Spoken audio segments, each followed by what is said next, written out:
I have always been the pillar of my family. Since I started working at 18, I knew my responsibility was to ensure that my mother and sister were okay. My father, although loving, never had much ambition, and my sister, with her mental health issues, never managed to hold down a job.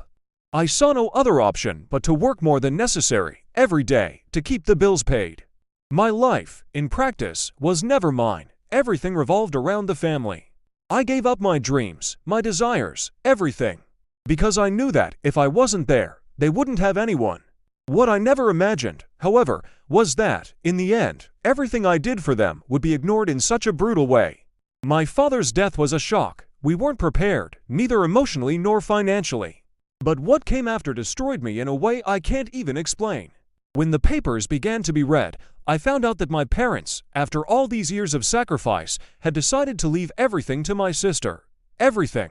The house, the possessions, the inheritance, everything for her. And she had never worked a single day in her life. She never worried about bills, never had to choose between work and mental health. Rage took over me instantly. I couldn't believe it. For years, I had given everything, and now, everything of value I had was given to the one who, in my view, had never done anything to deserve it. I stood still for a while, not knowing what to do. I was still trying to digest the blow, trying to understand what it meant for me and my future. My sister, who had always had a comfortable life without having to worry about anything, would now be the owner of everything. And what would I be? I couldn't talk to her at that moment, but I knew that things between us would never be the same. And the anger kept growing inside me. It wasn't just the fact that I wasn't included, but the feeling of being completely ignored. As if all my sacrifice meant nothing. I was always the one who stood at the front, the one who did the dirty work. And now, after all that, I was simply not part of the plan. The following days were chaotic. I tried to talk to my mother about it, but she seemed so overwhelmed by my father's death that she could hardly hold a reasonable conversation. She was broken, and deep down, I was too, but I couldn't show that to her. The anger mixed with guilt, with the feeling of doing the wrong thing. I knew my sister wasn't in a position to handle the responsibility that was being placed on her. She had never worked, never had a normal life. What would become of her with all of this? But at the same time, I didn't want to carry the burden of responsibility anymore. The question that kept ringing in my head was, did I really need to continue in this role? How far would I go to ensure she didn't sink any further, even though I knew, in the end, I would never be recognized for any of it? I reached a point where I didn't know what to do with all that frustration. On one hand, I wanted to quit everything, cut ties, and move on with my life. But on the other hand, I knew that if I did that, my sister would be swallowed up by her own disorganization, by uncertainty, and would probably end up losing everything. She had no idea what it meant to be responsible for a home, for bills, for all the things I had always done for her without ever questioning. Deep down, I knew she wasn't to blame for any of this. It was the situation we were in that had shaped everything, but the anger blinded me. How could she have been chosen to inherit everything while I, the one who had been there all along, was left aside?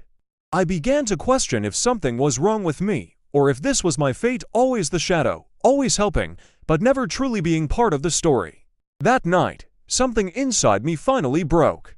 I was sitting in my room, looking at the walls, listening to the heavy silence of the house. My sister was in the living room, probably distracted with a video or music, not even aware of the situation, but I was about to explode. I knew I couldn't go on like this, but the weight of my own choice was overwhelming.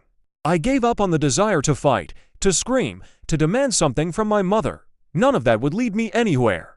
I looked out the window and saw the dark street outside, as if it were the only place where I could find any peace. But I also knew that if I left, everything I had done so far would be lost. So, I stayed there, still, not knowing what the next step was. That was what scared me the most, the fact that I didn't know what my role was now. I didn't even know what I was doing anymore. The next day, I gathered the courage and went to see my sister. I didn't know if she would understand, but I needed to vent. She was in her corner, as always, not realizing how much life had turned into a whirlwind for me. I sat down in front of her and tried to talk about everything that was happening, but the Words just wouldn't come out. It was as if everything I had kept inside for so long was stuck in my throat. "You don't understand, do you?" I finally said. She looked at me with that empty look, as if she really didn't understand what was at stake. At that moment, a sharp pain hit me. She didn't understand. She would never understand. And the worst part was that I could never expect her to understand.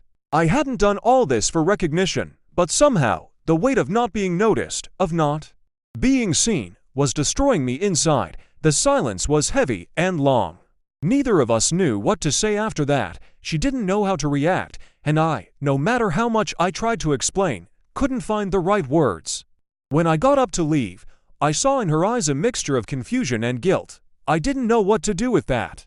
Maybe I had to accept that her life would be different from mine, that the responsibility I carried hadn't been given to her, but imposed on me by circumstances she would never understand. That terrified me, because the truth was, if I really walked away from everything, I didn't know who I would be. I had always been the one taking care of others, and if I left that behind, what would be left of me? The days passed, and I stayed in this limbo, struggling with the decision to move on or keep living in this cycle I had always known. As time passed, the anger turned into a strange feeling of emptiness. I no longer knew what to do with my life, and the worst part, I started to question if there was any meaning in all of this. Did all this frustration, this effort, really matter? There was no one to support me, no one to truly listen. The only thing I knew was that, if I really left everything behind, I would lose my identity. I was no longer just me. I was the brother who sacrificed, the son who endured, the friend who gave in. And if I left that behind, who would I be? Maybe it was easier to keep doing what I had always done, even if it meant suffocating my own needs and dreams. That afternoon, something changed inside me. I was home alone, looking at what seemed like the end of an endless cycle. I had lost count of how many nights I spent thinking about it. Sitting at the kitchen table, my hands on my head, I began to realize a truth I had been ignoring. There was no right choice. I could continue, as I always had, taking care of everything and everyone, or simply give up and move on, risking it all, even my sanity. What scared me wasn't the act of choosing, but the fact that, somehow, my life had always revolved around sacrifices.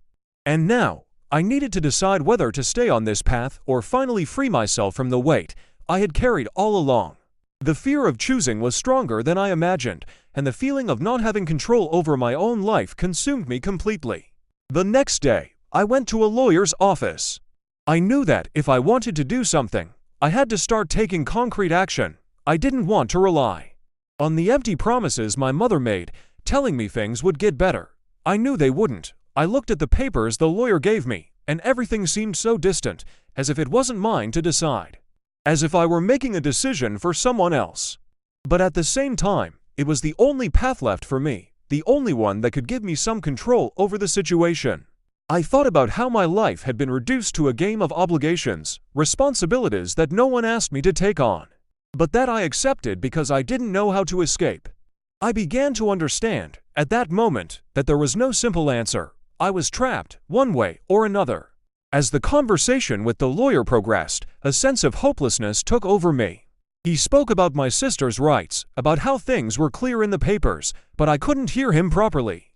Everything seemed distant, as if it wasn't my battle anymore. I no longer knew what I wanted, nor what really moved me. I just wanted, somehow, for all of this to end, for this pain, this weight, to disappear. But the reality was, as I tried to do something to change the situation, I realized I was just making things more complex. I was more lost than ever. And the fear of losing control and ending up in a worse place, was what made me return home, once again, with no answers. When I got home, my sister wasn't there. I knew she was out with friends, as usual, and that somehow gave me some relief. I needed time to think alone, without having to deal with the consequences of it all. I stayed there, in the living room, by myself, looking at the objects that, for so long, made me feel like family was my mission. That's when I realized something that shocked me. No matter how much I had given for them, no matter how much I had sacrificed, in the end, life went on. Things wouldn't change, and the caretaker role I had played for so long wouldn't make me happy anymore. I could continue in the same routine, with the same responsibilities, or finally break the cycle. But the fear of leaving it all behind, of stepping away and losing my identity, was still very strong. What shocked me, however, was what happened next. The next day, when I woke up, I found a note from my mother on the kitchen table. She wasn't home, but her words were clear. If you decide to go your own way, know that you have our support. We want you to be happy, not just for what you've done for us, but because you deserve it. I stood there for a while, looking at those words. I wasn't prepared for that. It was as if, suddenly, everything I had done was no longer a burden, but a choice of mine. Something that, if I wanted, I could leave behind. I didn't know if it was true or if my mother was just trying to ease my guilt, but at that moment, something broke. I still didn't know what the next step would be, but for the first time, I wasn't afraid to leave the past behind. The cycle was, in some way, coming to an end, and I no longer needed to carry it alone.